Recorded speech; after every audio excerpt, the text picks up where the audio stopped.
Scaling and testing.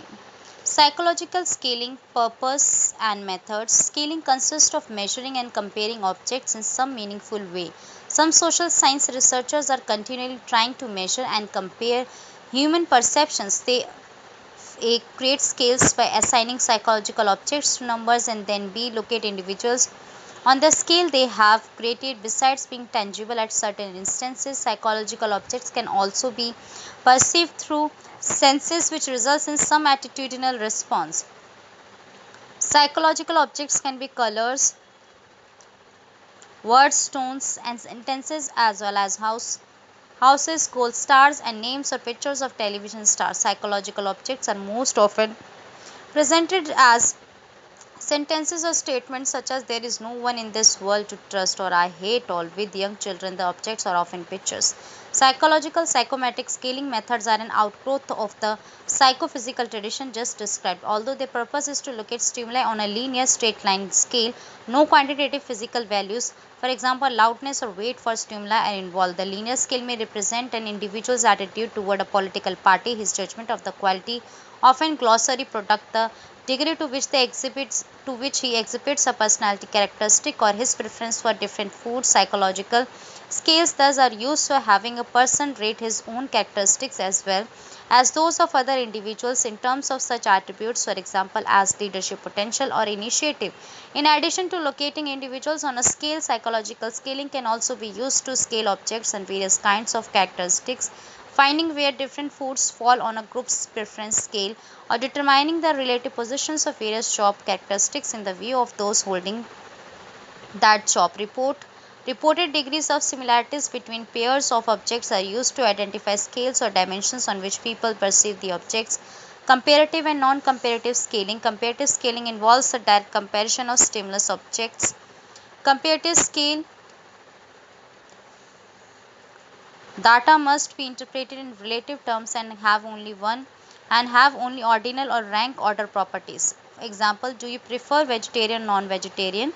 In non-comparative scaling, each item independently is scaled independently of the others. Example, how do you feel about non-vegetarian? The resulting data are generally assumed to be interval or ratio scaled. Composite measures. The composite measures of variables are created by combining two or more separate empirical indicators into a single measure, often too complex to measure simply or with one item. Scales and indexes are both composite measures. Self-esteem, intelligence, satisfaction with service, etc. Some concepts that often use composite measure. Types of data in measurement scales. There are four measurement scales or types of data: nominal, ordinal, interval, and ratio.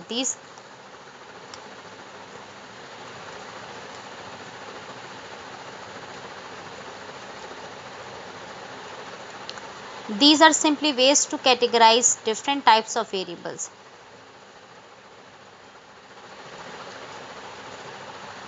Nominal scales are used for labeling variables without any quantitative value.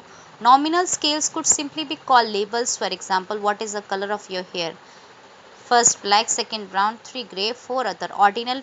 With ordinal scales, it is the other order of the values which is important and significant, but the differences between each one is not really known. Take an example in terms of ABC, in which we know that A is better than B or C, but we don't know and cannot quantify how much better it is. Ordinal scales are typically measures of non-numeric concepts like satisfaction, happiness, discomfort, etc. How satisfied you are with your job. A very satisfied, B somewhat satisfied, C neutral, D somewhat unsatisfied, E very unsatisfied. Interval scales are numerical value scales, numeric scales in which we know not only the order but also the exact differences between the values. For example,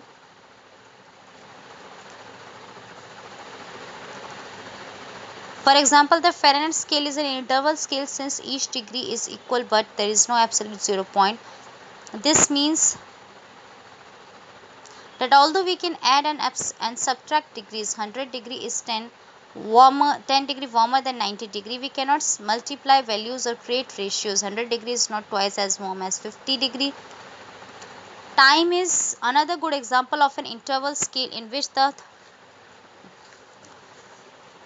increments are known, consistent, and measurable. Ratio A ratio scale is an interval scale in which distances are stated with respect to a rational zero rather than with respect to, for example, the mean Nelly 1967. If we ask respondents their ages, the difference between any 2 years would always be the same, and zero signifies the absence of age or birth. Hence, a 100-year-old person is indeed twice as old as a 50-year-old one. Sales figures, quantities purchased, and market share are all expressed on a ratio scale. Ratio scales are the most sophisticated of scales since it incorporates all the characteristics of nominal, ordinal, and interval scales. As a result, a large number of discrete calculations are applicable. Psychological scaling methods, comparative scaling techniques. First, rank order scale. As respondent is presented with several items simultaneously and asked to rank them, for example, rate the following Bollywood stars from 1 to 10. This is an ordinal table technique. 2. Bogart's social distance scale, a scaling technique for measuring social distance pioneered by Emory as Bogardas in the 1930s, usually applied to the study of ethnic relations, social classes, and social values generally. The scale attempts to measure respondents' degree of warmth, intimacy, indifference, or hostility to particular social relationships by having them indicate agreement or disagreement with a series of statements about particular, say, religious groups. The results are reduced to a single score on a scale. There are also non comparative versions of this scale.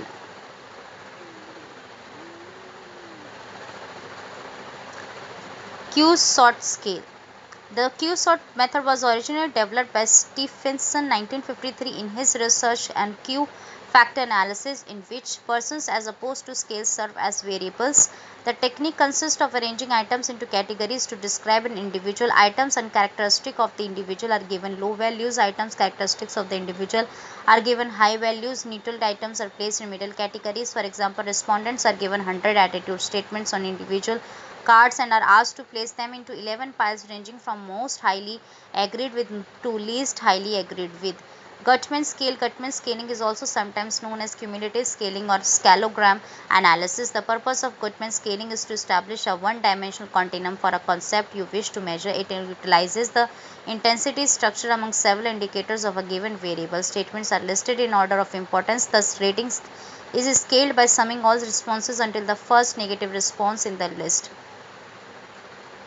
Constant sum scale. A respondent is given a constant sum of money, script, credits, or points and asked to allocate these to various items.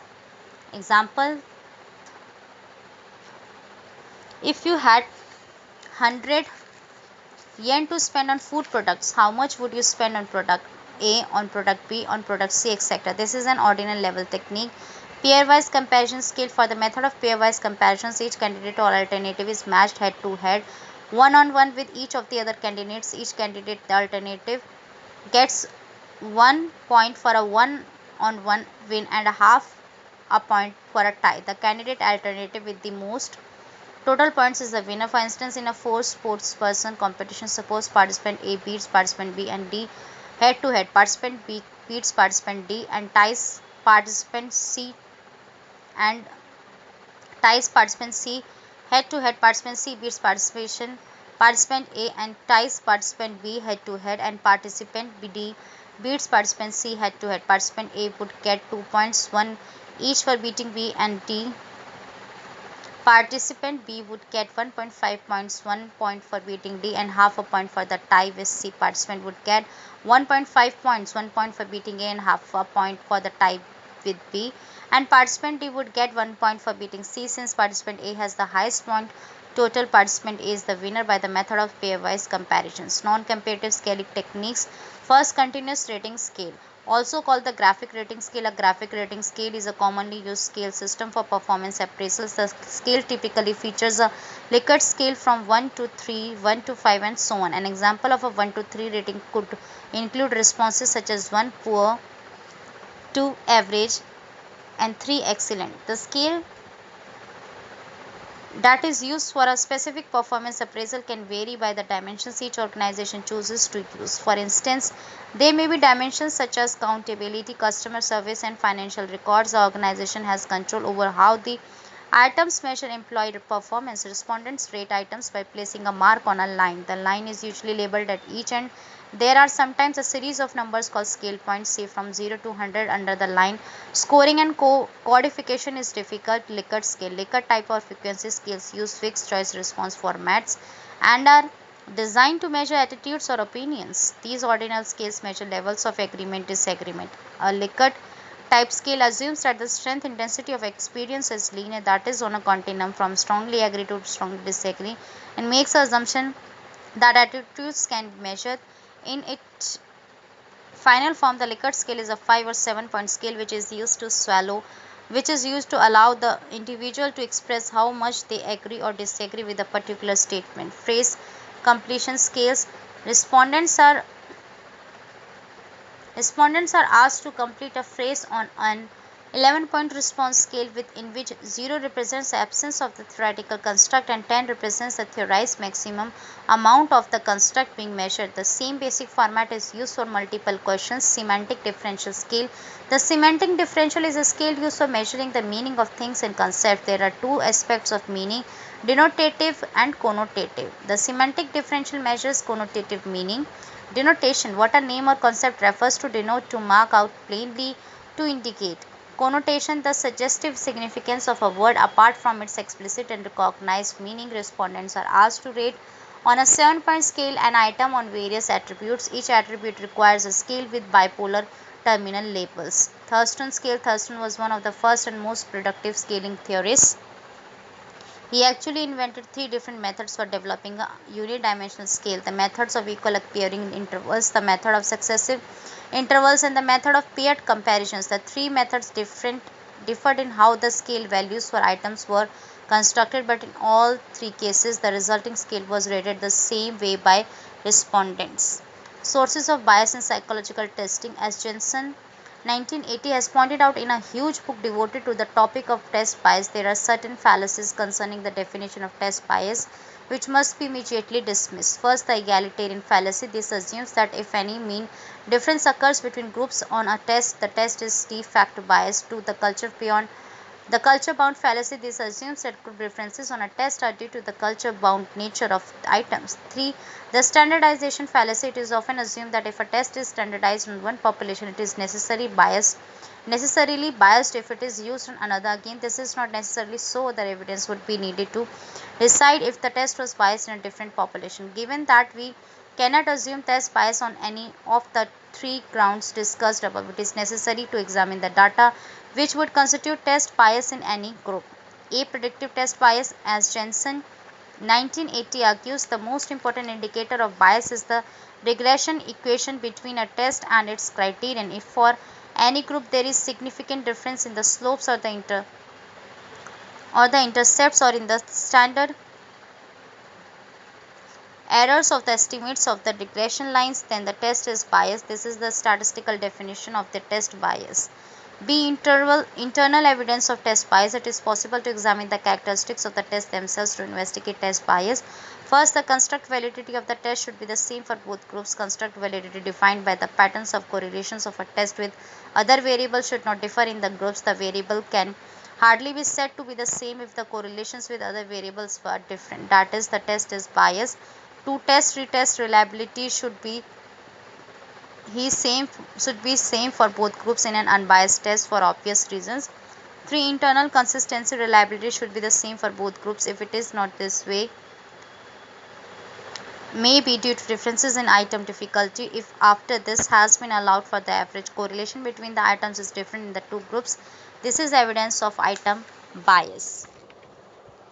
4. If we carry out an analysis of variance of item scores, there should be no group X item interactions. If there is, then this is evidence of item bias and the relevant items can be changed or removed. 5. In standard item analysis, correlations between items and total score should be the same for the two groups, although p values may vary. However, large differences in p values should be investigated. 6. In factor analysis of the items, the factor loadings of the items should be the same for both groups within the limits of the standard errors. Biased items will differ. 7. The item characteristics curves of the items will be the same for the two groups. Details of the detection of bias by these methods can be found in Mellenberg 1983. Ethical issues in psychological testing. There are many issues of concern when it comes to ethics, one such issue being the right to privacy. The concepts of individual rights and privacy are an essential part of our society and must be taken seriously when students are involved. The ethical principle asserts individual rights to privacy and confidentiality as well as self-determination. The term confidentiality indicated that individuals are guaranteed privacy in terms of all personal information that is disclosed and that no information will then be disclosed without the individual's direct permission. There are times, however, that confidentiality is breached because managers, for example, will seek out psychological information about their employees. Another example is that teachers may seek test scores for students, however, with the good intention of understanding issues of performance. Another ethical concern is the right to informed consent. Self determination is a right to every individual, which means that individuals are entitled to receive complete explanations in regard to why exactly they are being tested, as well as how the results of the test will be used and what the results mean. These complete explanations are commonly known as informed consent and should be conveyed in such a way that it is straightforward and easy for students to understand. In situations involving minors or those with limited cognitive abilities, informed consent needs to come from both the student themselves as well as their parents or guardian. However, parental permission should not be confused with informed consent. Educators have a responsibility to ensure that the student as well as their parents or guardian understand all implications and requirements that will be involved in any test before it is even administered.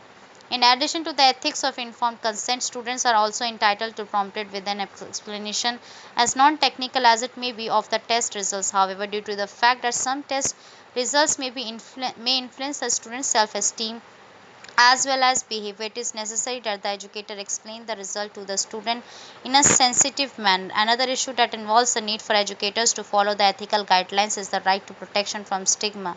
In conjunction with the student's right to know and understand their results, researchers need to be careful not to use any stigmatizing labels when describing the results in terms of the student. Educators need to refrain from using terms such as feeble minded and pathetic. Therefore, the results that the student receives, along with their families or guardians, should bring upon positive growth and development on part of their student. Educators should be focused on benefiting their students and should constantly maintain equal respect for each student and should be sure not to discriminate in any way in terms of gender or ethnicity, etc. Thank you.